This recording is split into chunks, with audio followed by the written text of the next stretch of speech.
जब मैं छोटा बच्चा था तो मुझे निमोनिया हो गया था, और माँ जब अक्सर डॉक्टर के पास लेके जाया करती थी तो मुझे दवाइयाँ जो है वो कैप्सूल की जगह जो गोलियाँ होती है, टिकिया जिसको हम लोग बोलते हैं, वो घोल के पिलाई जाती थी, बहुत कड़वी होती थी। तो उस दौर में मुझे कैप्सूल लेना बहुत पसंद था। मैं और भारत में ज़्यादातर लोग जो हैं उनका शाकाहार चॉइस नहीं है, वो एक धार्मिक दुराग्रह के शिकार हैं कि एक धर्म के चलते, एक विश्वास के चलते वो शाकाहारी हैं। और मांसाहार के प्रति एक दुराग्रह किस्म का है कि वो लोग मांसाहार छोड़िए कि उन बर्तनों पे खाना नहीं खाते हैं जिन बर्तनों में मांस पकाया जाता है। तो ऐसे में अगर आपको कोई आके ये कह दे कि आप तो जो कैप्सूल ले रहे हैं वो दरअसल किसी का मांस है, गाय का, बैल का, घोड़े का, बकरे का, तो एक शाकाहारी आदमी जो धार्मिक वजहों से शाकाहारी है उसको कैसा लगता होगा। ये लोग मेरे साथ निखिल हैं और ये केतन हैं, ये दोनों अभी बहस कर रहे थे कि मांसाहार शाकाहार जैसा कुछ मामला पवित्रता वाला रहा नहीं है।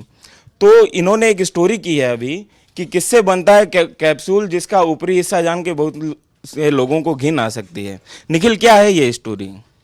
देखिए, ये स्टोरी करने की मैं वजह सबसे पहले बता दूं। पिछले दिनों इस तरह की मीडिया रिपोर्ट्स आई थी कि 2 जून को स्वास्थ्य मंत्रालय ने एक कमेटी बैठा दी है जो इस बात पे माथापच्ची करने वाली है कि हिंदुस्तान में जितनी कैप्सूल आइंदा बना करें, आने वाले समय में बना करें, वो वेजिटेरियन हो। तो उससे ये इंटरेस्ट पैदा हुआ कि कैप्सूल में भी नॉन वेज और वेज वाला मामला है क्या। तो हमने इस पर थोड़ी बहुत रिसर्च की, इस पता किया कि कैप्सूल बनता किस चीज़ से है। वो जो प्लास्टिक जैसा मटेरियल आपको लगता है, आप एक घूंट में उसे निकल जाते हैं, एकदम फिसलते हुए अंदर जाता है। और यही लोगों को यही बात लोगों को पसंद है कैप्सूल के बारे में, वो उसे लोकप्रिय बनाती है, इतने लोग उसे खाते हैं। तो और जैसा आपने बताया कि उसमें से कई लोग शाकाहारी भी होते हैं, तो हमने पता किया कि उसमें पड़ता क्या है। तो केतन ये बताएंगे कि कैप्सूल जो कैप्सूल होता है उसमें पड़ता क्या है। क्या है ये कैप्सूल में पड़ने वाला ये मटेरियल है क्या? कैप्सूल में 2 चीज़ें होती है, एक उसका कवर होता है और एक अंदर जो भी कंटेंट होता है, जो जो अंदर भरा होता है उस कैप्सूल के अंदर, वो असली दवाई होती है। ऊपर जो भी कवरिंग होती है वो इसलिए कि आप उसे कंज्यूम कर सको, इसलिए होती है वो। तो असली मुद्दा इस कवरिंग का है, जो खोल होता है ना, इसका होता है कि ये बनता किससे है। तो पता चला कि पहले कहा जाता था कि ये प्लास्टिक का है, जो कि पॉसिबल नहीं है, मतलब आप पचा नहीं सकते हो प्लास्टिक। तो ये जिलेटिन का बना होता है, और जिलेटिन हमें जानवरों के शरीर में मिलता है।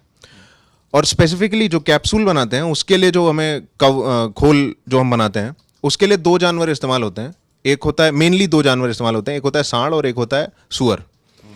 इन दोनों के खुर, हड्डी और कनेक्टिव टिश्यूज जो होते हैं उन्हें बॉईल करके, और उसका एक प्रोसेस होता है, उसके बाद उससे जो कुछ भी बचता है सब कुछ उड़ा दिया जाता है, और फिर जो कंटेंट बचता है उससे वो खोल बनता है। तो ये टेस्टलेस होता है, इसकी अपनी कोई महक नहीं होती है, और इसमें इसे आप किसी भी कलर का कर सकते हो। तो ये उसका होता है। तो उस हिसाब से जो जिलेटिन वाली कैप्सूल्स हैं ये नॉन वेजिटेरियन कैप्सूल्स हो गए, नॉन वेज कैप्सूल्स हो गए, जिन्हें हर कोई खाता है। और उसके बाद जो नया कैप्सूल आया, जो वेज कैप्सूल बोला जा रहा है, वो पेड़ पौधों के सेल्यूलोज से बनता है। तो पेड़ पौधों में सेल्यूलोज नाम की एक चीज़ होती है, जो वो जब अपना खाना बनाते हैं, फोटोसिंथेसिस जो अपन ने पढ़ा था, तो उसमें जो सेल्यूलोज बनता है उससे उसको बनाया जाता है। तो वो महंगा होता है, वो मुश्किल होता है, कंपैरेटिवली मुश्किल होता है। क्योंकि होता क्या है कि जो हम इंडस्ट्रीज़ होती हैं जहाँ पर मांस का एक्सपोर्ट इम्पोर्ट या जो कुछ भी होता है, तो उसमें जैसे कहीं पर भी बूचड़ खाना वगैरह है तो हमें हड्डियाँ और ये सब कुछ बाय प्रोडक्ट के तौर पे मिल जाता है। उसका हमने ये बना लिया, कैप्सूल का खोल बना लिया। लेकिन प्लांट्स में वो पूरा एक्सट्रैक्ट करना पड़ता है, उसका प्रोसेस अलग होता है, जो कि अब शुरू किया जा रहा है कि अब भाई उसी से बने सब कुछ, और ये मार्क किया जाए कि कौन सी वेज कैप्सूल है, कौन सी नॉन वेज कैप्सूल है। ये प्रॉब्लम है। तो यही मतलब मेरठ छावनी में जब 1857 में एनफील्ड राइफल आई थी तो इन्हीं 2 जानवरों की चर्बियां जो हैं उसकी अफवाह ने विद्रोह खड़ा कर दिया था, सुअर और गाय की चर्बी ने। यहाँ पे सांड और सुअर के शरीर से निकले हुए कुछ एक्सट्रैक्ट को हम लोग सेल्यूलोज, वो जिलेटिन बना के और कैप्सूल की तरह कंज्यूम कर रहे हैं। तो अच्छा, सेल्यूलोज से बने हुए जो कैप्सूल हैं उनका क्या घाटा, नफ़ा या फ़ायदा है क्या, किस तरीके से आप देखते हैं? देखिए, सेल्यूलोज से बनने वाले जो एचपीएमसी कैप्सूल है उसका नफ़े और नुकसान में एक है कि डॉक्टर्स तो कहते हैं कि ये, क्योंकि ये उन्नत टेक्निक की कैप्सूल्स हैं, इनका जो ड्रग एक्शन है, जो इनका असर है उसमें बेहतर बताए जाते हैं। पर अव्वल ये बात अभी प्रूव होते चल रही है, तो हमें और रिसर्चेस का इंतजार करना चाहिए कि ये कितना बेहतर है लोगों की सेहत के लिए। पहली चीज़। दूसरा, इसका जैसे केतन बता रहे थे, इसका इकोनॉमिक्स है। इसमें जिलेटिन के लिए जो कच्चा माल है वो बीफ इंडस्ट्री पूरे दुनिया में है, मीट इंडस्ट्री पूरे दुनिया में है, और उनका बाय प्रोडक्ट निकलता ही है। तो इसलिए जिलेटिन के लिए जो कच्चा माल है वो बहुत सुलभ है, इसलिए वो बहुत सस्ता है। हिंदुस्तान में 98% कैप्सूल जो बनते हैं वो जिलेटिन के इसीलिए बनाए जाते हैं क्योंकि सस्ता है, सोर्स करने में आसान है। HPMC कैप्सूल के लिए सेलुलोज सोर्स करना मुश्किल है, बहुत कम कंपनीज के पास में वो तकनीक है, बहुत कम कंपनीज के पास उसका पेटेंट है, और आप अभी जो टेक्नोलॉजी अवेलेबल है उसमें ये 2 से 3 गुना महंगा पड़ता है।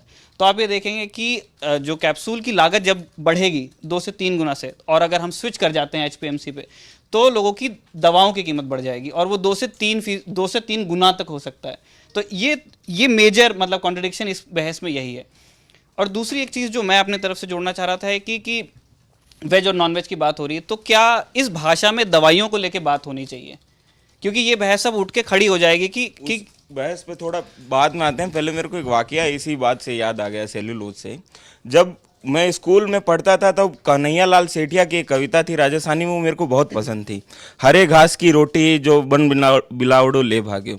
महाराणा प्रताप के बारे में ये कविता थी। लेकिन जब मैं साइंस पढ़ता था तो मुझे ये समझ में आया कि आदमी के अंदर आदमी जब एवोल्यूशन हुआ तो वो पहले जब बंदर हुआ करता था तब वो घास फूस खाता था और उसके अंदर सेलुलोज पचाने की ताकत होती थी। बाद में हुआ ये कि यही जो अपेंडिक्स हमारे शरीर में है ये उसी का छूटा हुआ हिस्सा है जो कि हमारे शरीर में सेलुलोज पचाने का काम करने वाली ग्रंथि हुआ करती थी। सेलुलोज पचाना इंसान के लिए आसान नहीं, इसलिए वो पका हुआ खाना खाता है। तो ये सेलुलोज से बने हुए कैप्सूल पचने में या उनके कुछ साइड इफेक्ट उस तरीके से होंगे या नहीं, मतलब इस बारे में?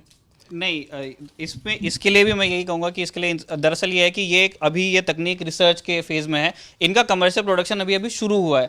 दुनिया में जिस भी देश में दवाई बनती है उसकी एक फार्माकोपिया होती है, वो एक किताब होती है जिसके अंदर बनने वाली दवा के इस्तेमाल से लेके उसके मटेरियल से लेके सारे नियम लिखे हुए होते हैं। तो हिंदुस्तान की जो किताब है वो इंडियन फार्माकोपिया कहलाती है। तो इंडियन फार्माकोपिया में भी HPMC को लेके बहुत डिटेल में रूल्स और रेगुलेशंस अभी नहीं बने हुए हैं, है ना। लेकिन जितने डॉक्टर्स इसे प्रेस्क्राइब करते हैं और जितनी इंडस्ट्रीज इसे बनाती हैं, मार्केट करती हैं, वो इसे सेफ बताती हैं और बेहतर बताती हैं। तो ये जो सेलुलोज वाला एंगल आपने बताया कि इसके पचने में शायद दिक्कत है, तो कंपनीज का तो ये क्लेम है और रिसर्चर्स का तो ये क्लेम है कि जो जिलेटिन बेस्ड कैप्सूल होता है वो अनस्टेबल होता है क्योंकि उसके अंदर एनिमल प्रोटीन है ना। और HPMC कैप्सूल इस मामले में उससे बेहतर होता है, उसकी टेंसाइल स्ट्रेंथ भी बेहतर होती है कि वो गिर जाएगा तो टूटेगा नहीं, इत्यादि इत्यादि। बहुत उसके अलग अलग मतलब फ़ायदे हैं जो अभी आने वाले समय के साथ सामने आएंगे।